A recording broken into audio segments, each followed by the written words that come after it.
Woo! Yeah, baby! That's what I've been waiting for. That's what it's all about. Woo!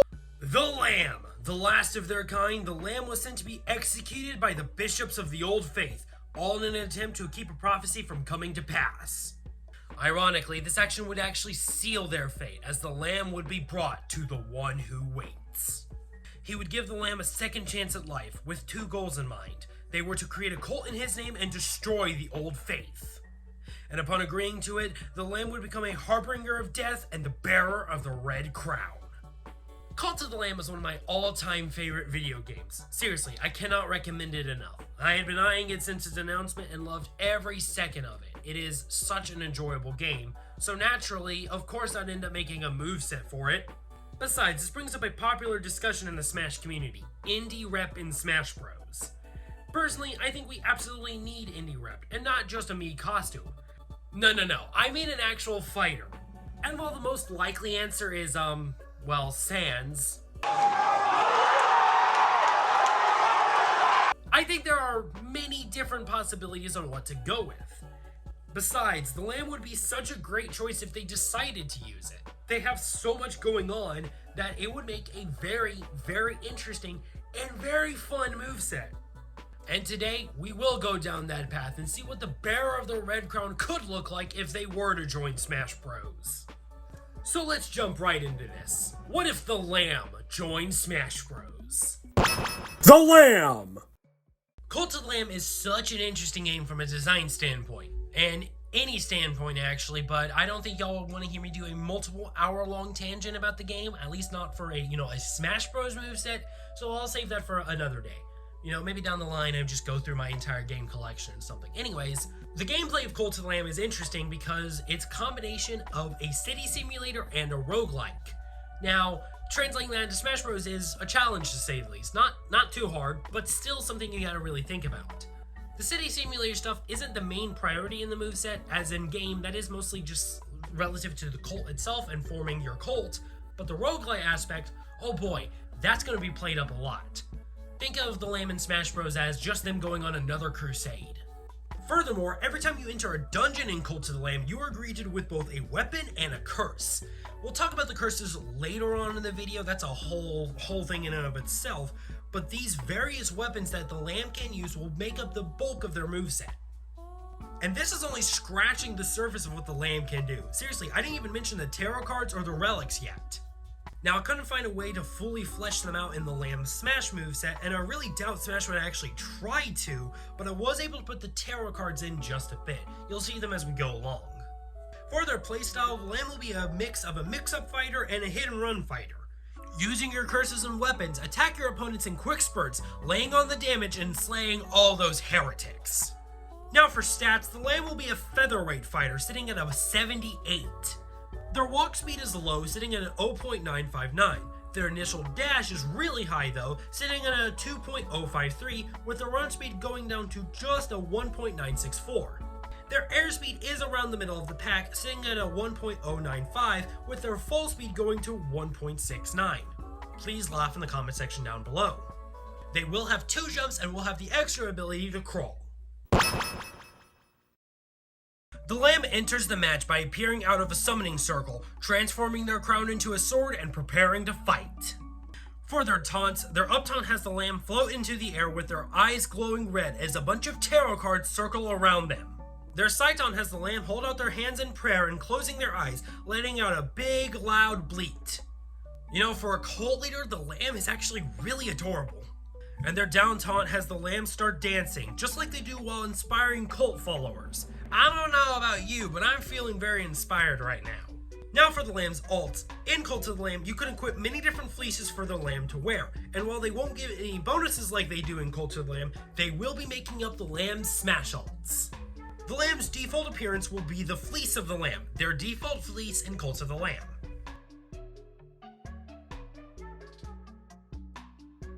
Their second ult has the Lamb wear their Golden Fleece, which in-game would give the Lamb more damage per kill at the cost of all damage taken doing double what it normally would. Their third ult has the Lamb wear their Fleece of the Glass Cannon, which in-game would give the Lamb's curses more damage at the cost of less melee damage and health. Their forethought has the lamb wear their fleece of fragile fortitude, which in-game replaces all red hearts with more temporary blue hearts, at the cost of not gaining any red hearts during their run. Their fifth alt has the lamb wear their fleece of the fates, which in-game would give the lamb 4 random tarot cards at the start of the run, but they cannot get any more for that run.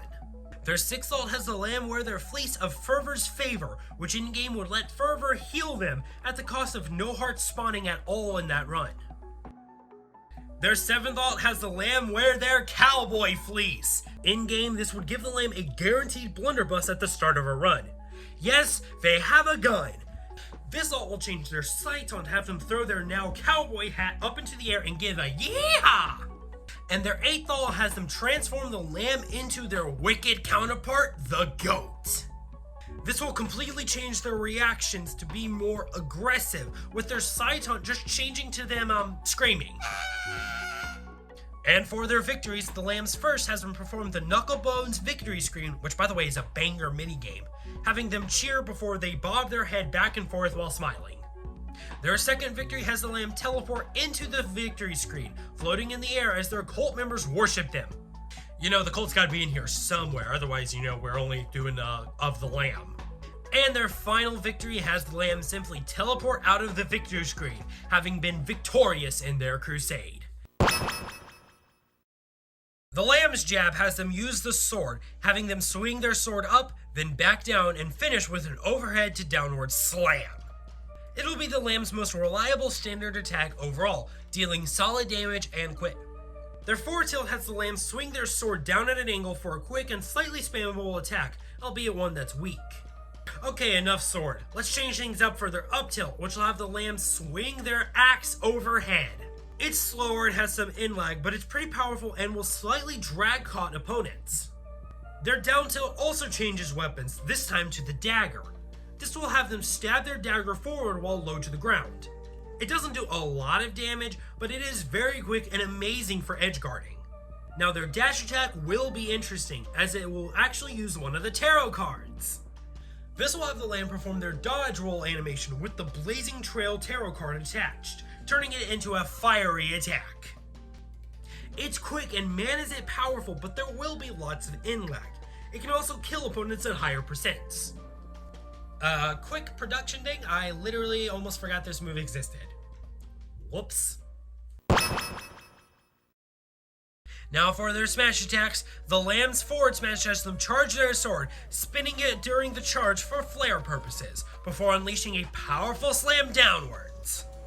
It deals great damage and can kill opponents fairly easily. Alright, new weapon time. Their up smash has the lamb charge their gauntlets to their side before unleashing a powerful swing overhead. It covers a wide area above the lamb for a solid attack, but it can be easily punished if you whiff it, as it leaves the lamb wide open. It is the fastest of all their smash attacks as well.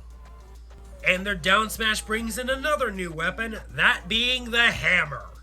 This has the lamb charge their hammer before unleashing a powerful spinning attack. This will be their slowest smash attack, but it will also be their strongest smash attack. Now this might not have been the first place you expected to see it curse, but for the lamb's neutral air, they'll use the Divine Blast Curse for a quick AoE attack that'll also blast opponents' way. It is a fairly weak attack though. Their forward air has the lamb swing their axe from high to low. It's a tad bit on the slower side, but has little in-lag and deals an above average amount of damage. Their back air has the lamb turn around and swing their sword up in a harsh crescent shape, having great horizontal range and dealing solid damage at the cost of low vertical range. Their up air has the lamb swing one of their gauntlets overhead, which can quickly juggle overhead or airborne opponents. And their down air has the lamb throw a bunch of daggers, all aiming below the lamb. This is generally a safer move for the lamb to use, being able to be thrown out whenever needed. That said, opponents can very easily punish this if they see it coming. It can spike opponents at the tip of the attack. The lamb grabs opponents by forming a claw out of their crown, which can act as a short-range tether. They pummel by just headbutting opponents.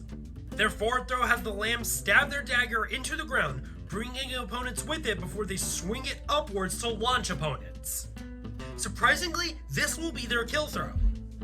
Their back throw has the Lamb spin the opponent around using their gauntlets, launching the opponent behind them. Their up throw gets a bit unconventional, having the Lamb use their shovel to launch the opponent into the air, allowing room to follow up with an aerial attack. Maybe a neutral air? Seeking our friend a grave. Seeking our friend a grave. And their down throw goes back to the hammer, having the Lamb slam it into opponents to launch them, dealing high damage and potentially even burying opponents. Okay, so let's get back to those curses, shall we?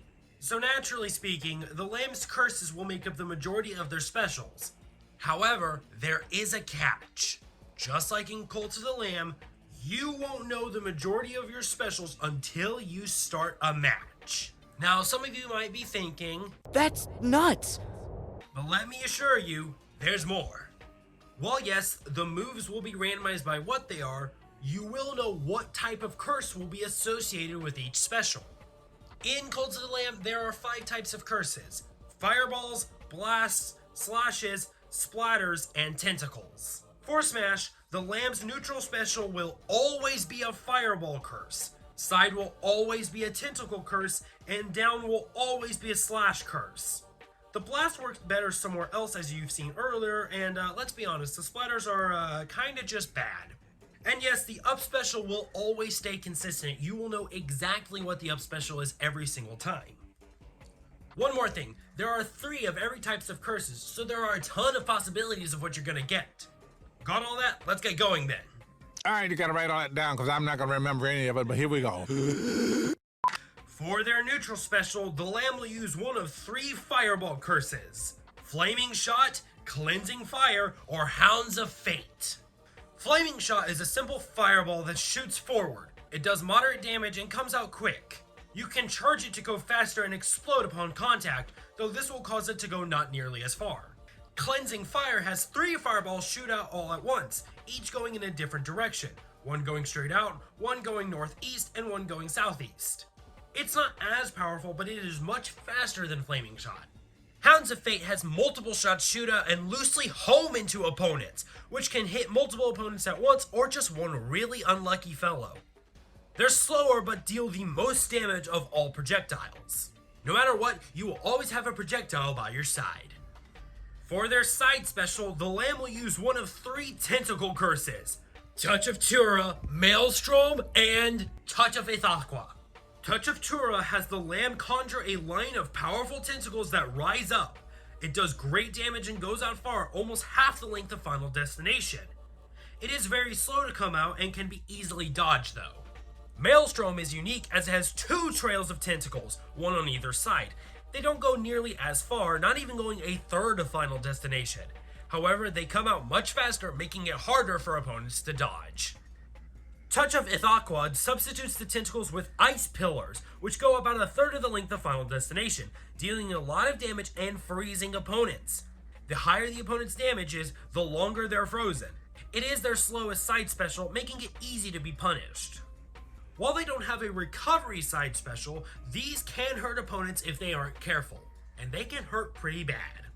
Now for their up special, the Lamb will use something different, that being Omnipresence. This has the Lamb teleport away via a summoning circle before reappearing.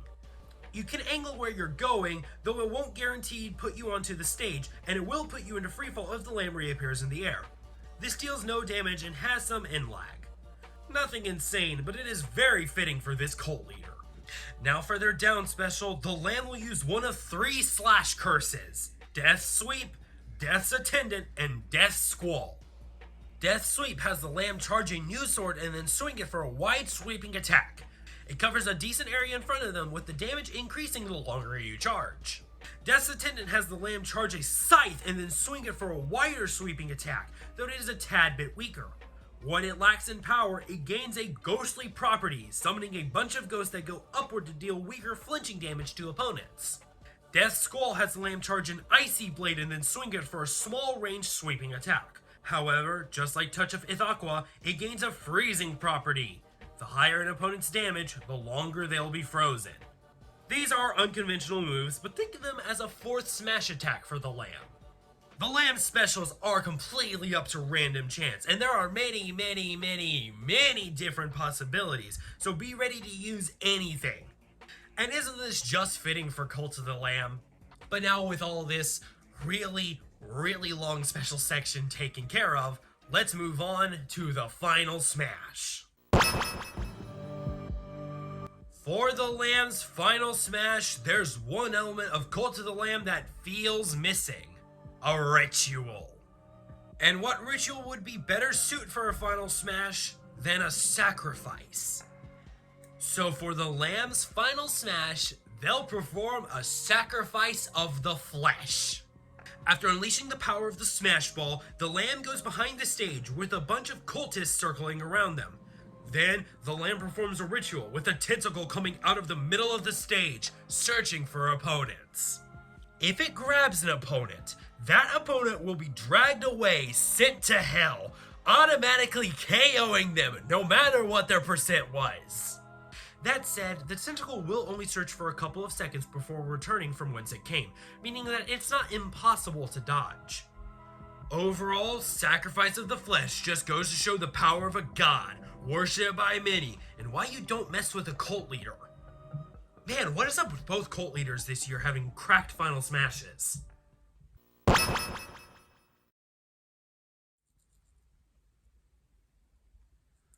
And that does it for What If the Lamb Joined Smash Bros. Oh boy, this was a fun one. The one that I've wanted to do for a while now, but anyways. So we'll go very quickly say, again, I think we want some indie rep as an actual fighter in Smash Bros. If we get Smash 6. And while, again, I think like Hollow Knight or the one and only is probably going to have a better chance than the Lamb.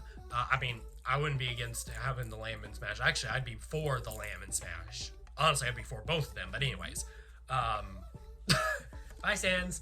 But most of the part of that is because Cult of the Lamb, right here, and I have it right here, there it is one of my all-time favorite video games ever.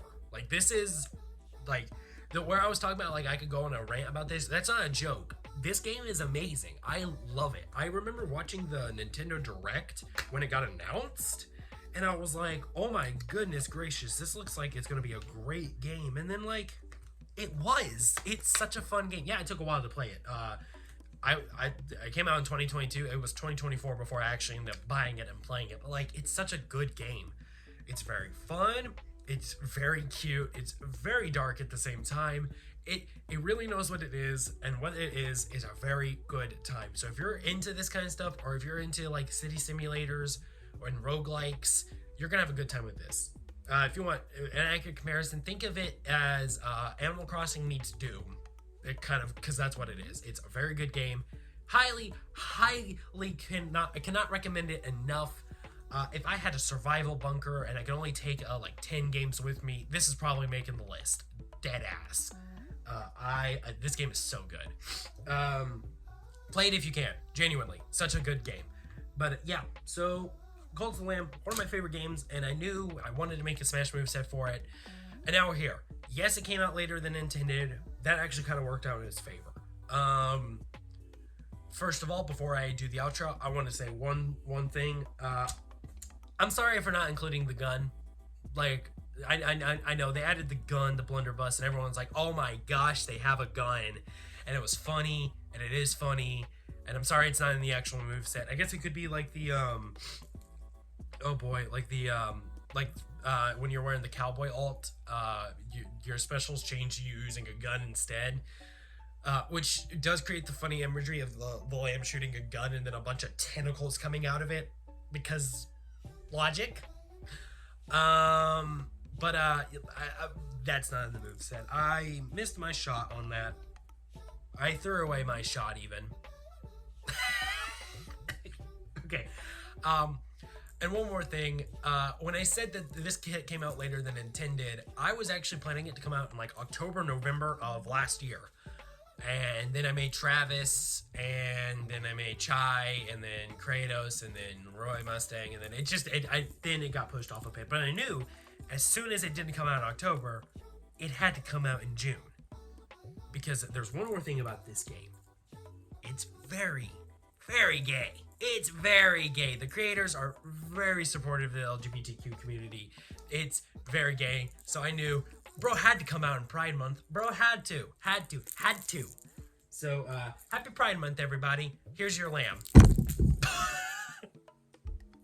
All right, with that said, I'm going to go ahead and end this off here. Thank you all so much for watching. If you enjoyed this video, you know what to do. Like, comment, and subscribe. In the description down below, there will be a playlist to the entirety of the Smash Bros. Theory Kit series, so you can binge watch it from me talking about a Christian talking vegetables superhero to this cult leader.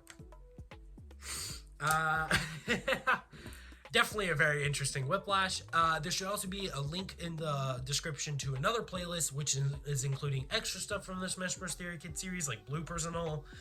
And yeah, that's all I got for today. So until next time, I hope you all have an amazing day. And do yourself a favor and play this game. Bye-bye!